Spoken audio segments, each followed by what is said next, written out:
Hi, I'm Alan Wenzel with Freepod.org, and I'd like to welcome all of you to today's conversation with Jessica Modica, the Executive Director of the Freeport Art Museum. And Jessica, first of all, thank you for your time and for being with us today to share some information with our listeners. Well, thank you for having me. This is a great opportunity for me to share some great information about what we're doing. And that's where I want to start immediately. Jessica, can you talk a little bit about the new facility being planned for the Freeport Art Museum, its location, and some of the features that will be a part of the future plans for the Art Museum? Yeah, we're very excited about this project. For those of you that don't know, we purchased the former Kuntz Brothers building, which is located at the corner of State and Exchange Streets. And we selected this building for a number of reasons, but first and foremost, the location couldn't be better. It is directly next to the newly developed Arts Plaza downtown. And so by renovating this building, we will be part of contributing to this concept of creating an arts and culture campus in the downtown. So we're really excited about what we're doing down there. The building itself is a really well-built building. It was built in 1924. It's all brick. It's 2 levels. And what I loved about the space when I first saw it is how open the floor plan was. And so it made it really easy, or a lot easier for us to go in and build out the space according to our needs. One of the things that I like about your proposed location and facility, one, it takes advantage of an historic building. You don't have to tear anything down and start with something new. You already have a building that's got a lot of rich history. And the second thing that I think is appealing from what I've heard you say, Jessica, about the facility is its location next to your current plaza, Arts Plaza. And what a great place for an arts campus to have all of that in one place. And downtown is another feature that I'm sure that you folks have thought a lot about when you're making plans for this facility. Right. We have been looking for a way to be in the downtown area for many, many years, way before my tenure with the museum. And so for us to be able to finally locate a perfect space like this is really great move for us. And like you said, this is a historic building, and we're excited about being part of a project that restores a historic space and kind of honors that history in Freeport. And we are renovating the space. Our approach to renovating the space is to preserve and reveal as much of that inherent history in the space as we can. And so we have some fun, really great ways that we're doing that. And I can share with you a couple of things. For example, we all know that it has an automotive history. Mm-hmm. And so does the plaza space, too. It was an automobile dealership, I think, originally. Originally it was. Mm-hmm. And then it was briefly in Montgomery Ward. And then it returned to its automotive roots when Kuntz Brothers came in, and they had their automotive business and parts and all the things for many, many years.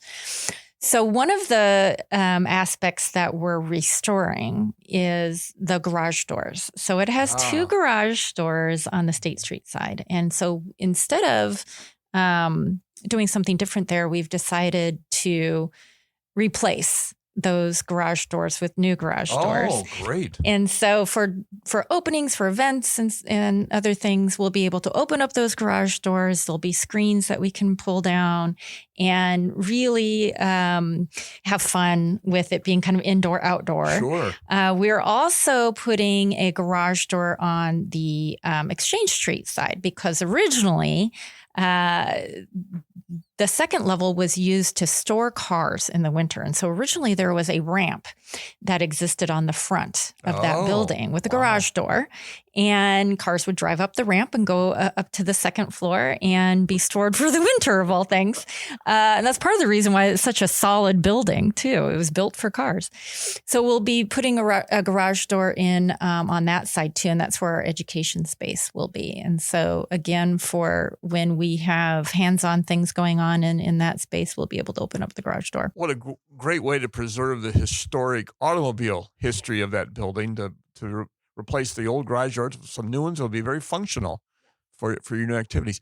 I also, as you talk about preserve and reveal, I know that the second floor also has an interesting architectural feature that you'd like to be able to preserve. Can you talk a little bit about that, Jessica? Right. During the time when we were having the space inspected, we found that the original bowstring trusses were in really good condition.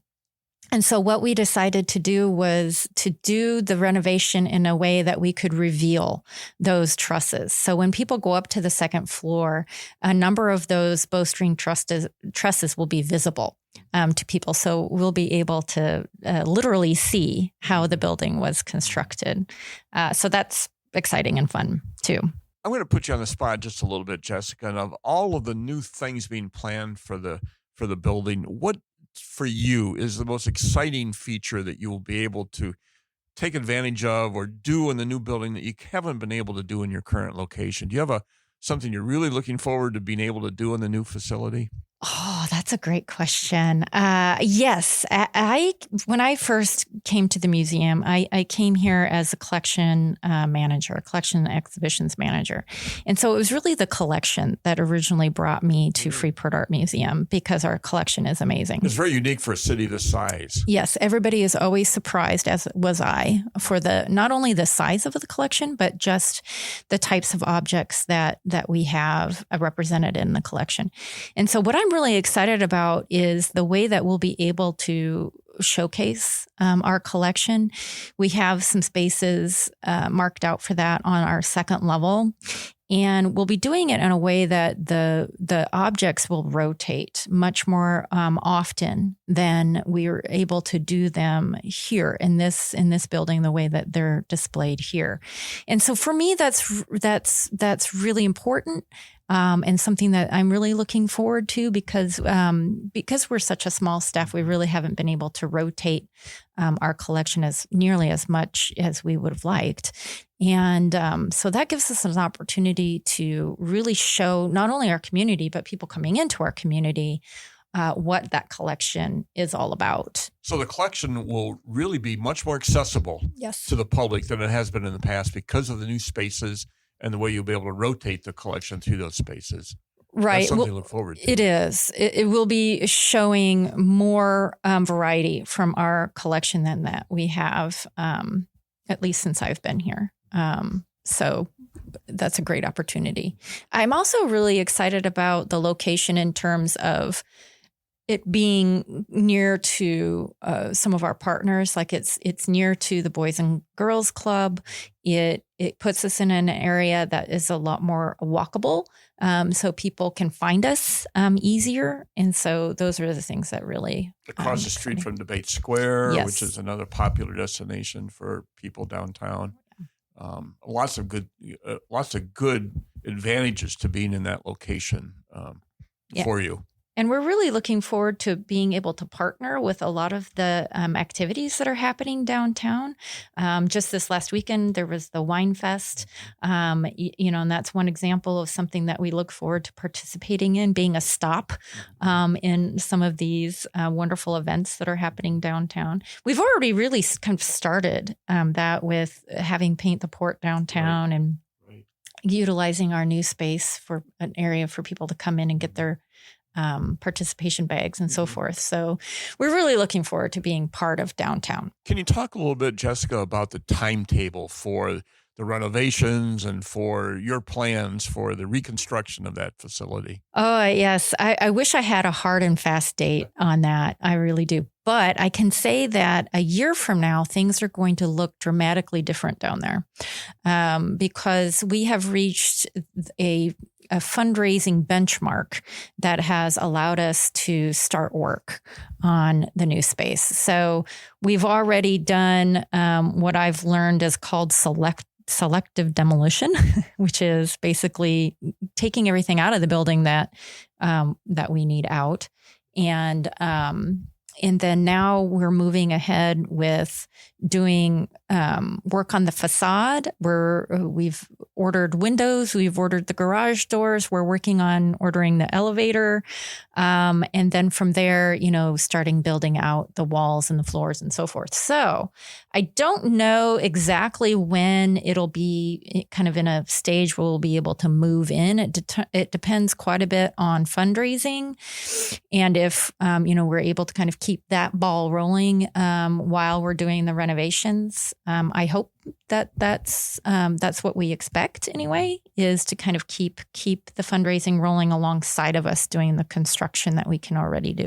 I'd like to talk about the fundraising in a second, but let me just stop for a second and note that it sounds like a lot of the work that's being done right now is kind of out of sight. It's infrastructure things, rewiring, replumbing, things that you're doing inside the building that may not be noticeable to the casual passerby, but things are happening already and will become more visible to us as time goes on. Exactly. Yes. I think this summer we'll really start to see something. People, when they're driving by or walking by, will really start to begin to see some changes. I think that the garage doors are going to be a major facelift, so to speak. And then we do plan on having, small get-togethers, maybe some open houses, so people can see what is going on, see our progress, see how we're doing. And so I look forward to that, sharing kind of our progress with everybody as we go. Let's talk a little bit about how the community can support this effort, Jessica. Maybe a little bit about your fundraising goals and how folks in the community can participate in that effort to raise the resources needed to make this into a really state-of-the-art facility for our Freeport Art Collection. Thank you. I appreciate that. So where we're at with the fundraising right now is it's a $3 million project. And we're about a little bit over a third of the way to our total goal as far as what we will need for the renovation. Okay. And so the way that people can support is, there's all kinds of ways that people can give to the campaign. And we have experienced already such a phenomenal amount of support, both in terms of financially, but also, people that we're talking to are really excited about our move and really supportive of our move. And so we really appreciate that. That does matter. And so financially, we will accept all sorts of gifts. I know that a common question that I get from people is a couple of things. For example, we do accept gifts of stock. That's a popular question. And we have accepted gifts of stock. Of course, we accept cash donations. We also accept multi-year gifts. So if someone is considering a gift of $15,000 or above, they can divide that out amongst several years, or 3 or 4 or 5 years, however they want to do that. So we do accept multi-year gifts. We have some naming opportunities for the folks that are interested in giving some more substantial gifts. But any gift, when combined with all other gifts, make a significant impact. So even if it's $25, we are super grateful, Yeah, so it all adds up. We just launched the public side of the campaign.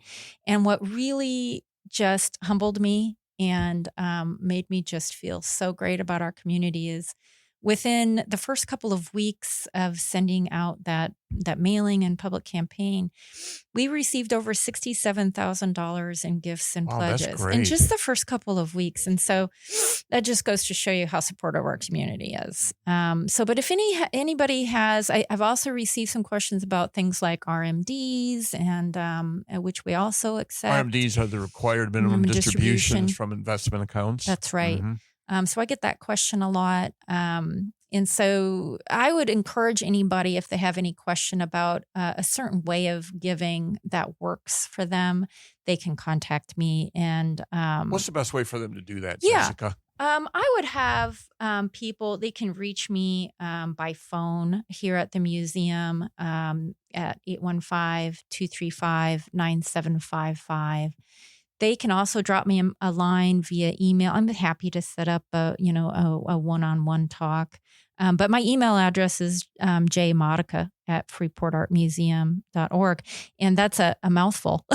So if anybody forgets that, it's on our website. They can find my direct contact information by going to our website. So, and I know that not only are you willing to talk to people one-on-one, you have a set of very nice materials, too, that you can send out to people to explain more about the project and even give some artist rendering of what the new location will look like. So there's lots there for people to discover if they want to make an inquiry with you about how they can help support the project.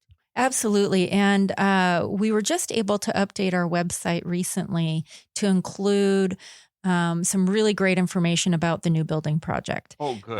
Including all of the different ways of supporting. And so that offers quite a bit of really good detailed information. And what's the website's address? Is it? It's freeportartmuseum.com. .com. Freeportartmuseum.com. Okay. Yep. Great. So through the website, through an email to you, through a phone call, they can certainly find out more about this project and help support it. Right. Any final thoughts you have, Jessica, for our listeners about this project and all that's going to be involved with that? Oh, I think that it's going to be such a really dynamic space. We'll have things going on all of the time, and it really will help all of the other efforts that are currently taking place downtown to make sure that our vibrancy in the downtown is shown. So we're very much looking forward to being part of all of that. From all appearances, the building looks like it's going to be phenomenal, and it's going to be an exciting place for people to go and take advantage of the wonderful art that we have available through the Art Museum for all of us here in the Freeport area. Jessica, thanks so much for your time. We appreciate all of your efforts, not only with the community, but with the Art Museum, and also for your time with us with Freepod.org. So have a good rest of the day, and thanks for all of your work, Jessica. Thank you so much. Much appreciated. And listeners, that's it for today's conversation. We hope you'll join us for one of our Freepod.org newscasts or for one of our other extended interviews. So this is Alan Wenzel saying until next time, have a good conversation.